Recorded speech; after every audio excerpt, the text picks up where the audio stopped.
bịakwanụ nụrụ nke na-eme n'Awgwu Local Government nke dị n'Orieze Enugu steeti ka a na-akọwa na ndị Fulani ndị Banji na fa ekwelọkwanụ ndị kọmuniti anụnwa ka fa ṅụọ mmiri tọwa iko na ifefa na-egbufe adịlọkwa ịka akọ na nke kachadụ nke bụ na fa na-adakpo ụmụ nwaanyị fa n'ike na-agbafe iche na mmadụ bụ ewu na-adakpokwa ma ụmụ nwoke na-adakpokwa ma ndị nne nwaanyị na-enwelọkwa nke ndị Fulani furu n'ime fa wee hapụ na fa jide ịbụ nwoke ịbụ nwaanyị ịbụ ụmụazị na fa ya atụghị n'ala wee gbaa ya egwu ọlakịrịpụtụ hei na ya bụ ife abụlọkwa obere ife na ndị vileji anụnwa na fa jee n'ime ọfịa ịkọ nri ndị Fulani jidefe ebe ahụ fa egbuo ife niile fa kọrọ n'ime ọfịa ndị Fulani abụkọlụfa ncha niile na-eri kpọlụkwa efifa wee mebisichaa ya na enwere ya na ụdị ka nsogbu ndị Fulani na-enye ndị kọmuniti a na ọ dịlọkwa ịka akọ na nke kpataziri ndị kọmuniti a ji wee pụta n'ilo wee dochie ụzọ wee sị gịnị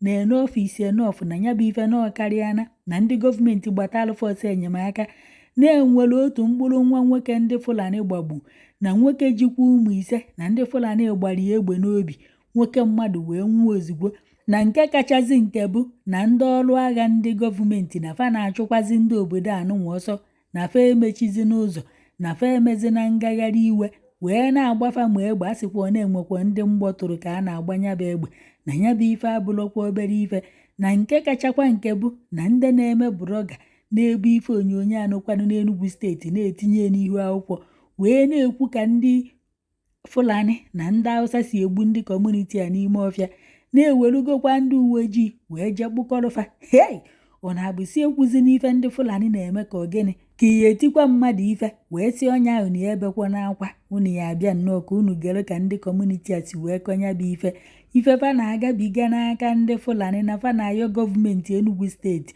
ka ọ gbatalụ fọsọ enyemaka jee chụpụrụfa ndị Fulani n'ime ọfịa na ndụ fa adọrọzikwa save hei ife nke a karịkwa Since government have never done anything in order to help, so we choose to bring it down to express, to federal highway. We have no choice to block it. Let's see if we can get their attention. This is Ishago Express Highway. We have blocked it already. There will be no entrance. There will be no entrance. We are not going to stop till government intervene in this. So there will be no movement till government intervene. We have done our possible best to make sure things go the way it's supposed to be, and yet they failed to listen to us. We have cried day and night, we have pleaded, and yet nothing is happening. So we cannot keep on dying in silence while the Fulani people are there in the bush, killing our siblings, killing our brothers, killing our sisters. Even they can doing all manner of things to our people. You have done our possible best to make sure the government comes for our aid, and yet the government know what is going on and they refuse to listen to us. They refuse to listen to our. It's happening now in Enugu State. The Fulani Awgwu and they blocks the road so that no vehicle will pass. See, they kill an only son. They killed 2 days ago, and today they killed another one. The people, the women are crying. The women are crying, as you can see. Oh, but over, Mama. I want to Oloni Awgwu. Get in, man. Ha buru nwanyị Fulani buru nwanyị anyị ha chọsa ya ugbo ha lasa ya ugbo ebe ọbịa anyị kọrọ ha anyị se ejizi ọbụkọta nwanyị ha na-eri anyị lọ savanet na ma si ya ka ha na-egbu ndị be anyị na nwoke na ụmụnne ndị ụmụ ya ngosi anyị. Thank you.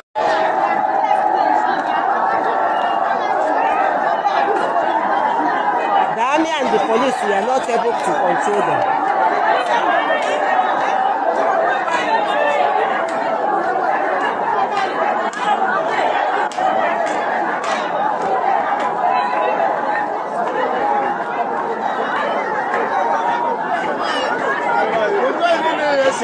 With children.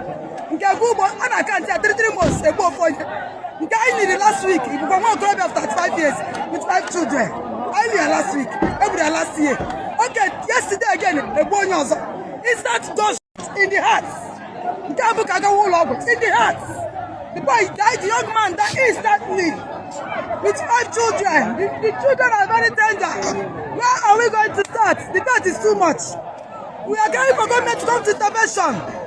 Fulani are killing us. They don't want us to stay again.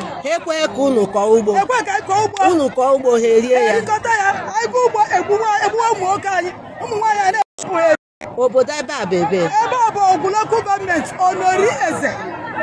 Awgwu local government Onori Eze. Ya ka anyị ji pụta for peaceful.